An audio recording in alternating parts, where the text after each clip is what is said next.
స్వాగతం. వార్తల్లోని ముఖ్యాంశాలు.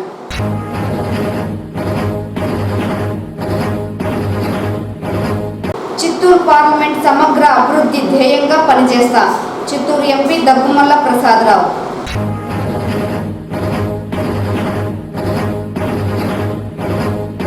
వర్షాకాలం నేపథ్యంలో నగరపాలక సంస్థ ద్వారా సరఫరా చేసే నీటికి క్లోరినేషన్ ప్రక్రియ పగడ్బందీగా చేస్తున్నాం.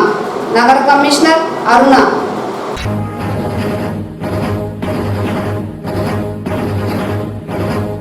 గుడిపాల మండలం ఎస్బీఐ ఏటీఎంలో నగదు చోరీ చేసిన దుండగులు కేసు నమోదు చేసి దర్యాప్తు చేపట్టిన పోలీసులు. వార్తల్లోని వివరాలు.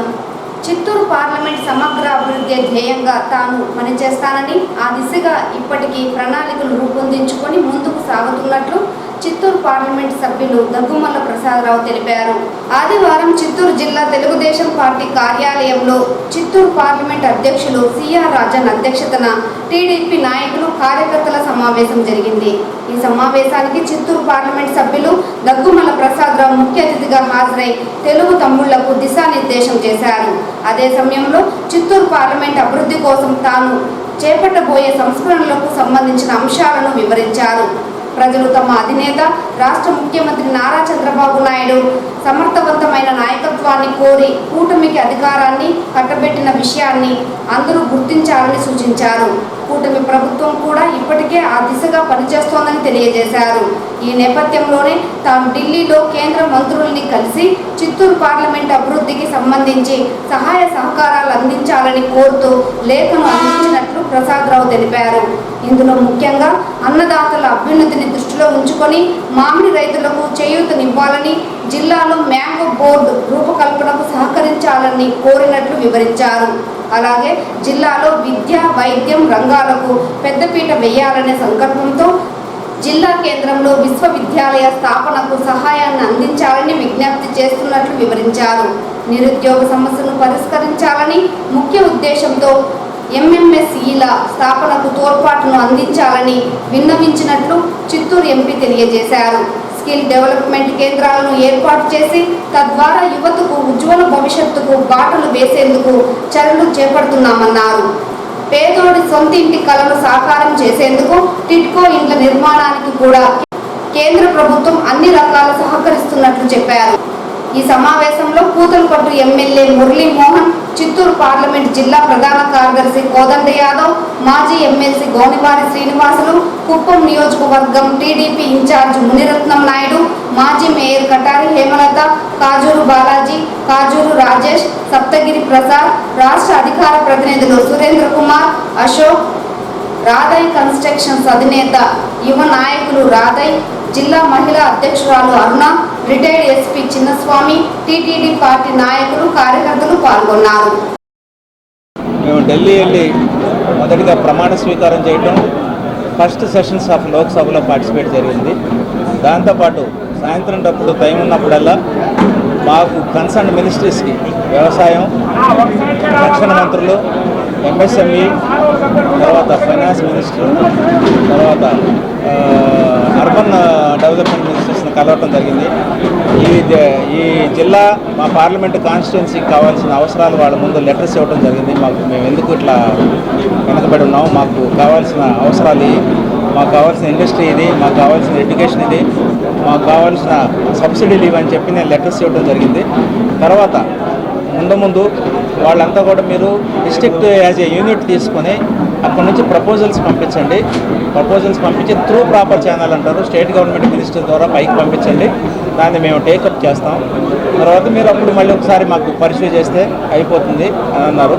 సో ఈ విధంగా మేము మ్యాంగో బోర్డు గురించి పరిశీలి చేశాను, యూనివర్సిటీ గురించి పరిశీలి చేస్తున్నాను, స్కిల్ డెవలప్మెంట్ గురించి పరిశీలి చేస్తున్నాను, రెన్యూవబుల్ ఎనర్జీ దాంట్లో సోలార్ గురించి పరిశీలి చేస్తున్నాను. తర్వాత డిఫెన్స్ కాంపోనెంట్స్ ఏర్పాటు చేసుకోవడానికి చిన్న ఇండస్ట్రీ చేసుకోవడానికి కూడా పరిశీలి చేస్తున్నాం. బహుశా ఇవన్నీ ఇక్కడ నుంచి ప్రపోజల్ వెళ్ళిన తర్వాత మేబీ 6 months 7 monthsలో ముందన్నా మేము సాధించుకోవచ్చామని నమ్ముకున్నాం. సో దీని అన్నిటికీ చంద్రబాబు గారు ఇస్తున్న సపోర్టు అనిర్వచనీయమైంది. ఏం చెప్పినా కూడా మీరు చేయండి, నేను అంత ధైర్యం ఇస్తాను నాకు. సో కాబట్టి బాగా చేస్తాను. నేను ఎలక్ట్ అయిన తర్వాత, సెషన్స్ అయిపోయిన తర్వాత ఫస్ట్ టైం వచ్చాను. ఇక్కడ అందరూ జిల్లా ముఖ్యమైన నేతలు, మండల ప్రెసిడెంట్స్, ఇతర కార్యకర్తలు అందరూ వచ్చారు. తర్వాత మా జిల్లా ప్రెసిడెంట్ రాజన్ గారు కూడా వాళ్ళందరినీ సమావేశపరిచి దీని ముఖ్య ఉద్దేశం అంటే 2 ముఖ్య ఉద్దేశాలు. ఒకటి నేను గెలిచిన తర్వాత వీళ్ళకి కృతజ్ఞత చెప్పడం, 2 మాకు పైనుంచి సెంట్రల్ ఆఫీస్ నుంచి పార్టీ ఆఫీస్కి 100 మంది లిస్టు పంపండి, ఎవరైతే బాగా పనిచేశారో వాళ్ళందరికీ మనం రివార్డ్ లాగా తర్వాత పదవులు ఇవ్వడంలో కానీ లేకపోతే వాళ్ళని ఎట్లా ఎంకరేజ్ చేద్దాం, ఆర్థికంగా బలం చేద్దాం అనే విషయాన్ని అడిగారు. దాన్ని ఇప్పుడు మేము ముఖ్యమైన లీడర్స్లో కూర్చొని మేము డిసైడ్ చేస్తాం. సో అది ఒక ముఖ్య ఉద్దేశం. వర్షాకాలం నేపథ్యంలో నీటి ద్వారా వ్యాధులు వ్యాప్తి చెందే అవకాశం ఉన్నందున నగరపాలక సంస్థ సరఫరా చేసే నీటికి క్లోరినేషన్ ప్రక్రియ పగడ్బందీగా చేయిస్తున్నామని, ఇదే సమయంలో ప్రజలు తాగే నీటిని శుద్ధి జలమైన తప్పనిసరిగా కాచి చల్లార్చిన తర్వాతే తాగాలని నగర కమిషనర్ అరుణ చెప్పారు. ఆదివారం కమిషనర్ తిరుమల తిరుపతి దేవస్థానం కళ్యాణ మండపం వద్దనున్న town supply reservoir, Gayatri Nagar వద్ద సంపు పైప్ లైన్ ఆఖరి పాయింట్ల వద్ద నీటికి ఆర్సీ టెస్ట్ నిర్వహించారు. నీటి నాణ్యతను స్వయంగా పరీక్షించారు. స్థానిక మహిళలతో మాట్లాడారు. ఈ సందర్భంగా కమిషనర్ మాట్లాడుతూ స్టాప్ డయేరియా, ఇతర కాలానుగుణమైన వ్యాధుల నియంత్రణ చర్యల్లో భాగంగా నగర ప్రజలకు నాణ్యమైన నీటి సరఫరా కోసం పంపింగ్ పాయింట్ల వద్ద, పైప్ లైన్లలో మధ్య, చివరి పాయింట్ల వద్ద నీటి నాణ్యత తగ్గకుండా చర్యలు తీసుకుంటున్నట్లు వివరించారు. ఇదే సమయంలో ప్రజలు సైతం సీజనల్ వ్యాధుల పట్ల అప్రమత్తంగా ఉండాలని, ప్రధానంగా తాగేందుకు వినియోగించే ఏ రకమైన నీటినైనా బాగా కాచి చల్లార్చిన తర్వాతే తాగాలన్నారు. ఈ సీజన్లో బయట ఆహార పదార్థాలు తీసుకోవడం కనిష్ట స్థాయిలో తగ్గించాలన్నారు. చిన్నపిల్లలు, 50 ఏళ్లు పైబడిన వారు మరింత అప్రమత్తంగా వ్యవహరించాలన్నారు. సీజనల్ వ్యాధుల నియంత్రణ కోసం నగరంలో ఇప్పటికే ప్రత్యేక పారిశుద్ధ్య కార్యక్రమాలు నిర్వహిస్తున్నామని, 2వ దఫా డ్రైనేజీ కాలువల పూడికతీత పనులు వేగంగా జరుగుతున్నాయని వివరించారు. నగరంలోని ప్రైవేట్ నీటి శుద్ధి పాయింట్లలో విస్తృతంగా తనిఖీలు చేయాలని నగరపాలక ఇంజనీరింగ్ అధికారులను ఆదేశించినట్లు చెప్పారు. ఈ కార్యక్రమంలో ఎంఈ గోమతి, డిఈలు Venkataprasad, Ramana, AE Lokesh, ward amenity కార్యదర్శులు పాల్గొన్నారు.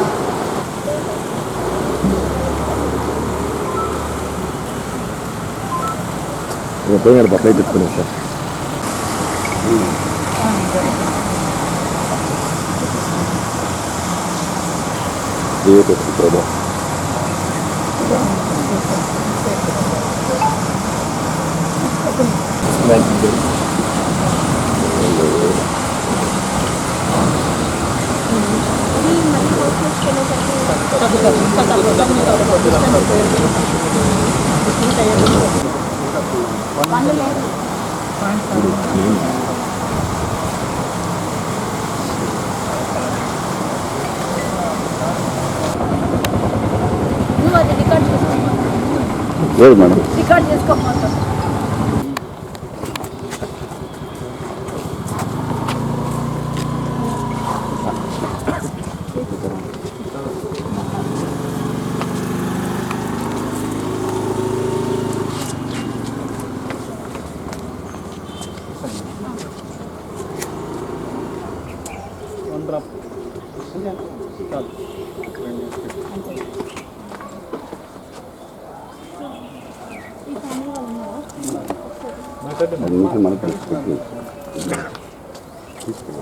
ఒక గ్లాస్ తాగే ముందు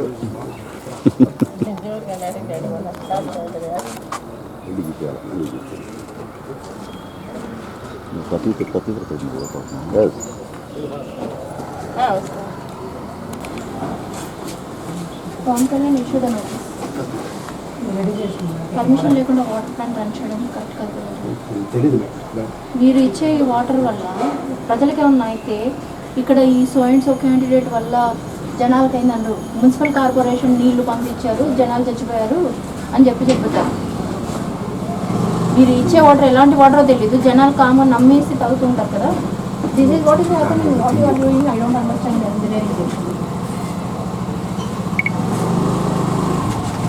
As I told yesterday, please identify all illegal water plants. ఈ వాటర్ తాగుతారు కదా ప్లాంట్. మనకి ఈ వర్షాకాలంలో ఏదైతే సీజనల్ డిసీజెస్ వ్యాప్తి చెందే అవకాశం ఉందో దాంట్లో water borne diseases and vector borne diseases 2 రకాలుగా జబ్బులు వచ్చే అవకాశం ఉంది. మెయిన్గా మనం పంప్ చేసిన వాటర్ అనేది ప్రాపర్గా క్లోరినేట్ చేసేసి అండ్ ఎటువంటి అన్నెసెసరీ అన్డ్యూ కెమికల్స్ కానివ్వండి లేదంటే బ్యాక్టీరియల్ కాంపోనెంట్ అలాగే ఈకోలీ లేకుండా ప్రాపర్గా మనం purified water qualitative water supply చేస్తున్నామా లేదా అనేసి ఈరోజు మనం ఇక్కడ టీఎస్ఆర్ మన మెయిన్ పంపింగ్ స్టేషన్ చిత్తూరుకున్న పంపింగ్ స్టేషన్ని చూడడం జరిగింది. అట్లా ఇక్కడ క్లోరిన్ టెస్ట్ కూడా చేసాము. 2 PM ఉంది ఇది మన మెయిన్ పాయింట్ నుంచి. అలాగే ఒక మిడ్ పాయింట్లోను ఒక టైల్ ఎండ్ పాయింట్లో కూడా ఏదైనా హౌస్ హోల్డ్స్ ఉంటే కూడా ఇప్పుడు చెక్ చేయడం జరుగుతుంది. మెయిన్ ఉద్దేశం ఏంటంటే మనం చేస్తున్న వాటర్ ప్రాపర్గా క్లోరినేటెడ్గా మనం ప్రజలకు అందించగలుగుతున్నామా అనేది దానికోసం అందరు ఇంజనీరింగ్ అధికారులను కూడా అప్రమత్తం చేశాము. అలాగే శానిటేషన్ సంబంధించి కూడా ప్రత్యేకమైన స్పెషల్ శానిటేషన్ డ్రైవ్ కూడా ఏర్పాటు చేశాము. ఉన్న అన్ని డ్రైన్స్ కూడా పూడికతీత పనులు మొదలుపెట్టాము. ఇది మనం మేలోనే ఒకటి స్పెషల్ డ్రైవ్ చేసుకున్నప్పటికీ ఇప్పుడు సెకండ్ స్పెషల్ డ్రైవ్ శానిటేషన్ పైన చేస్తున్నాము.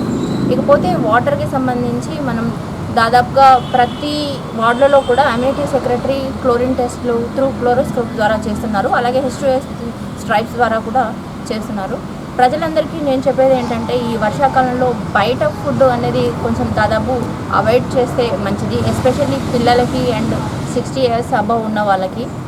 అండ్ తాగే వాటర్ కూడా అది ఎటువంటి వాటర్ అయినప్పటికీ కూడా కాచి వడపోసి తాగినట్టయితే మన ఈ వర్షాకాలంలో వ్యాధుల బారిన పడే అవకాశం ఉంటుందని రిక్వెస్ట్ చేస్తున్నాను. SBI ATMలో నగదు చోరీకి గురైన ఘటన గుడిపాల మండలంలో చోటు చేసుకుంది.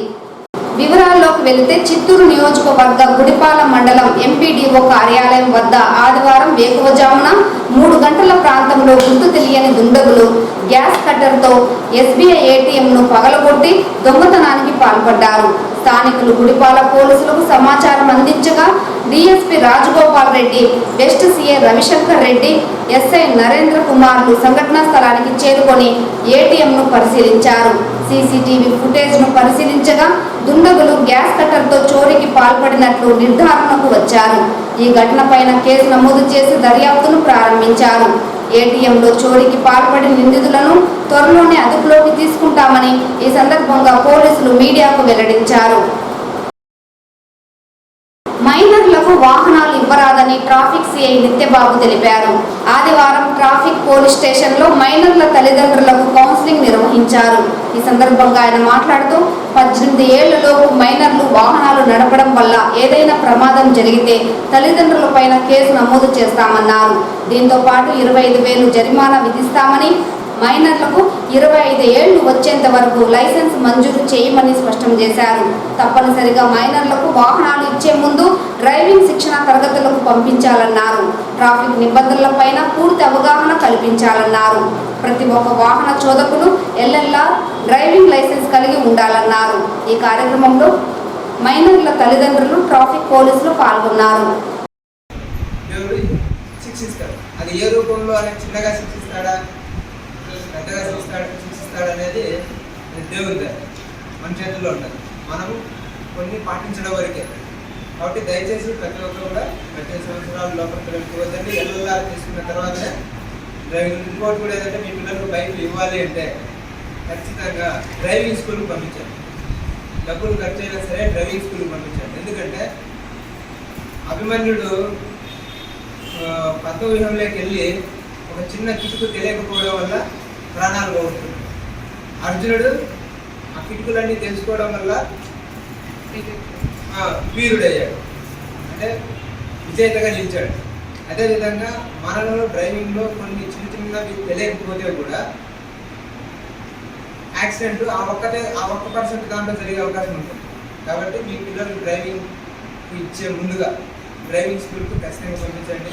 ట్రాఫిక్ సిగ్నల్స్ ఏంటి, నిబంధనలు ఏంటి, ఎక్కడ ఏ విధంగా ఏ సిగ్నల్స్ అంటే సైన్స్ అంటే మనకు గుర్తులు ఉంటాయి, ఏ గుర్తు ఎట్లా లేదానికి ఉంటుంది, ఇవన్నీ తెలుసుకుంటేనే డ్రైవింగ్లో పర్ఫెక్షన్ అనేది వస్తుంది. అట్లా నేర్చుకున్న తర్వాతనే ఈ డ్రైవింగ్ టెస్ట్లో LLR టెస్ట్లో కానీ డ్రైవింగ్ టెస్ట్లో కానీ అవే అడుగుతారు. కాబట్టి మీరు ఖచ్చితంగా డ్రైవింగ్ స్కూల్కి పంపించి LLR లైసెన్స్ తీసుకున్న తర్వాతనే పిల్లల్ని కంప్లీట్గా. ఇంకోటి, మీరు మీ స్తోమతకు మించి మనం చేసుకునేది పిల్లలు మిడిల్ క్లాస్ చిన్న చిన్న బిజినెస్లో ఉంటాయి. కానీ పిల్లలకి మన స్తోమతకి మించి పెద్ద పెద్ద బైకులు తీస్తున్నాం. అంటే వాళ్ళకి హాస్పిటల్కి ఎమర్జెన్సీ దీనికి కానీ పైన యమలోకానికి కానీ ముందుగానే వాళ్ళకు అడ్వాన్స్గా టికెట్ మనం బుక్ చేసినట్టు. తుడా నిధులతో తాను అవినీతికి పాల్పడ్డానంటూ ప్రతిపక్ష పార్టీలు చేస్తున్న ఆరోపణల్లో ఎలాంటి వాస్తవం లేదని తుడా మాజీ చైర్మన్ చెవిరెడ్డి భాస్కర్ రెడ్డి తెలిపారు. ఈ సందర్భంగా ఆయన మీడియాతో మాట్లాడుతూ తాను తుడా చైర్మన్ గా ఉన్న సమయంలో తుడా నిధులతో ఎన్నో అభివృద్ధి కార్యక్రమాలు చేశానని, తుమ్మలగుంటలో ఆహ్లాదకరమైన పార్కును అన్ని విధాలా అభివృద్ధి చేశానని గుర్తు చేశారు. ప్రజలు కూర్చోవడానికి సిమెంట్ దిమ్మెను కూడా ఏర్పాటు చేయడం జరిగిందన్నారు. ప్రస్తుతం అధికారంలోకి వచ్చిన టీడీపీ ప్రభుత్వం తుడాలో అవినీతి అక్రమాలు జరిగాయని చెప్పడం చాలా బాధాకరమని, తుడాలో అవినీతి చేసి ఉంటే కమిటీ వేసి విచారణ జరిపించుకోవాలని తెలిపారు. అంతేకాకుండా తాను తుడా చైర్మన్ గా ఉన్న సమయంలో అవినీతి జరిగిందా లేదా విచారణ చేయమని స్వయంగా సీఎం చంద్రబాబుకు తానే లేఖ రాసినట్లు వివరించారు. తుడాకు సంబంధించి ప్రభుత్వం నుండి ఎలాంటి నిధులు ఉండవన్న విషయాన్ని నేతలు గుర్తించుకోవాలని హితవు పలికారు. ఎలా ఉంటాయంటే ఫుల్ ఫ్లడ్జ్డ్ ఫ్లడ్ లైట్. మీ రాత్రిలో నీకు అసలు ఆల్మోస్ట్ ఇంటర్నేషనల్ గ్రౌండ్ ఉన్నట్టు ఉంటుంది. నీకు లోపల చూడండి, మీరు సేమ్ ఇంటర్నేషనల్ స్టేడియం ఉన్నట్టు ఉంటుంది. Turf wickets, 2 turf wickets. Night day ఇట్లా మీరు ఏదన్నా కానీ మీరు చూడాలి. ఇది వెరీ గుడ్ నాలెడ్జబుల్ పర్సన్ తీసుకొచ్చి వేసుకున్న తర్వాత వీసీ గారు నేను వీళ్ళకి ఎప్పుడైతే పింఛన్లు ఆగిపోయినాయో 15 కోట్ల రూపాయలు వాళ్ళు సుమారు 14-15 కోట్లు వాళ్ళు పింఛన్ కింద డిపాజిట్ చేసిన పింఛన్ డిపాజిట్. వాళ్ళు ప్రమోషన్లు 20 ఏళ్ళకి ఆగిపోయింటే 2వ తరగతి చైర్మన్ అయిన తర్వాత ఆ ప్రమోషన్స్ని మొత్తాన్ని ప్రమోషన్ తీసుకొచ్చారు. తుడా అన్నది కేవలం తిరుపతి చంద్రగిరి నియోజకవర్గానికి, రామచంద్రాపురం లేదు, పాకాలు లేదు, చంద్రగిరిలో పనబాకం లేదు, ఓన్లీ తిరుపతి కాన్స్టిట్యున్సీ, చంద్రగిరిలో కాన్స్టిట్యున్సీకే పరిమితమైన తుడాని తిరుపతి జిల్లా మొత్తం 7 నియోజకవర్గాల్లో తుడా పరిధిలోకి తీసుకొచ్చాను చైర్మన్గా. ఈ 7 నియోజకవర్గాలు కాకుండా చిత్తూరు జిల్లాలో జీడి నెల్లూరు 2 నగిరి కాన్స్టిట్యున్సీలు కూడా తుడా పరిధి, అంటే 9 నియోజకవర్గాలు సంబంధించిన తుడా తప్ప ఒక చంద్రగిరికి సంబంధించింది కాదు తుడా. ఈరోజు 9 నియోజకవర్గాలకే ప్రాతినిధ్యం వహించేలాగా తుడాని పరిధిని పెంచారు. కేవలం 5,000, 3,000 స్క్వేర్ మీటర్లకు ఉన్న దాన్ని 1,00,000 స్క్వేర్ మీటర్లు తీసుకెళ్ళా.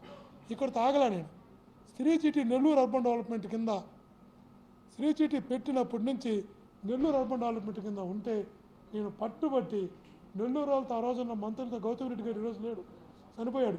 మా నెల్లూరుకే కావాలని మంత్రిగా ఆయన గొడవ చేస్తే నేను గొడవపడి ఇద్దరం అరుచుకొని గొడవపడి శ్రీ సిటీని తీసుకొచ్చి తుడా కింద పెట్టించాను. శ్రీ సిటీ ఉండే 10 రూపాయలు తుడాకి. ఈరోజు నాతో నేను అప్పటి చైర్మన్ నేను అయిపోయింది. కొత్త గవర్నమెంట్ కొత్త చైర్మన్లు వస్తారు, కొత్త పరిపాలకులు వస్తారు. కానీ శ్రీ సిటీ తుడా కింద ఉంటుంది, బాస్కెట్ కింద ఉండదు. తీసుకొచ్చి పెడితే శ్రీ సిటీలో కట్టే ఏ బిల్డింగ్ అయినా తుడాకి అమౌంట్ కట్టాలి. ఇట్లా ఒక శ్రామికుల్లాగా, కార్మికుల్లాగా, ఒక సీఈఓ లాగా నేను మార్నింగ్ టు నైట్ నాకున్న పరపతిని, కుదోకపోయినటువంటి అనుభవాన్ని కసి బాగా డెవలప్ చేయాలి తుడాని అని తుడా పరిధిని పెంచే దగ్గర నుంచి, తుడాకి శ్రీ సిటీ నుంచి తీసుకొచ్చే దగ్గర నుంచి అనేక రకాల చెప్తాం కదా. నేను తుడా చైర్మన్ కాకముందు 10 సంవత్సరాల వరకు ఒక్క నయా పైసా కూడా పింఛను కోసం తుడా ఎంప్లాయీస్కి డిపాజిట్ చేయలేనటువంటి పరిస్థితుల్లో ఉన్న తుడాకి 15 కోట్ల రూపాయలు వాళ్ళు పింఛన్ కింద డిపాజిట్ చేసి వచ్చా. ప్రమోషన్లు అందరికి ఇప్పించి వచ్చా. తుడా పరిధి పెంచి ఇచ్చిన, షాపింగ్ కాంప్లెక్స్లో కట్టించి నెల బాడీలు వచ్చేటట్టు చేసి వచ్చిన, అనేక రకాల ఆదాయాలు తీసుకొచ్చి నేను తుడా సిబ్బంది ఒక కుటుంబం ఎందుకు చెప్తున్నాను, తుడా సిబ్బంది ఎప్పుడైతే ప్రమోషన్స్ కాడ నుంచి వాళ్ళు పింఛన్ల దగ్గర నుంచి తుడా ఆఫీస్ ఆ రోజు ఎట్లుంటుందో మీకు అంతా తెలుసు. పేరు మార్చి వైఎస్ఆర్ భవన్ తీసి ఎన్టీఆర్ భవన్ పెట్టుకున్నారు. ఏమైనా పెట్టుకునేది మీ ఇష్టం. కానీ ఆ రోజు ఆ బోర్డు పెట్టుకోవడానికి కూడా ముందర నీకు అది లేదు. ఆ రోజు తుడా ఆ పరిస్థితుల్లో ఉంటే తుడాని ఫస్ట్ కార్పొరేట్ కార్యాలయం తయారు చేసి, మీరు చూడండి తుడా ఆఫీస్లో పోతే మీరందరూ స్థానికంగా ఒక 15 ఏళ్ళ నేను చూసిన వాళ్ళు. నేను చైర్మన్ కాకముందు తుడా ఆఫీస్ ఎట్టుండింది, నేను చైర్మన్ అయిన తర్వాత తుడా ఆఫీస్ ఎట్టుంది. ఒక వీసీకి ఒక్కడికే ఏసీ ఉండేది, మీదందరూ ఫ్యాన్ కింద కూర్చునేవాడు. మొత్తం అసలు చాలా ఒక పంచాయతీ కార్యాలయం లాగుండేది. ఈరోజు తుడా ఆఫీసు ఒక కార్పొరేట్ కార్యాలయంలో తయారు చేసింది. తిరుమల శ్రీవారిని ఈ రోజు ఉదయం వీఐపీ విరామ సమయంలో పలువురు ప్రముఖులు దర్శించుకున్నారు. స్వామివారిని దర్శించుకున్న వారిలో తెలంగాణ ఎమ్మెల్సీ సుభాష్ రెడ్డి, పద్మశ్రీ అనురాధ, ఎల్ మురుగన్ వేరువేరుగా స్వామివారి సేవలో పాల్గొని మొక్కులు చెల్లించుకున్నారు. శ్రీవారి దర్శనార్థం తిరుమలకు విచ్చేసిన వీరికి ఆలయ అధికారులు స్వాగతం పలికి దర్శన ఏర్పాట్లు చేశారు. అనంతరం రంగనాథ మండపంలో వేద పండితులు వేద ఆశీర్వచనం చేసి స్వామివారి తీర్థ ప్రసాదాలను అందజేశారు.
ఈ వార్తలు ఇంతటితో సమాప్తం. నమస్కారం.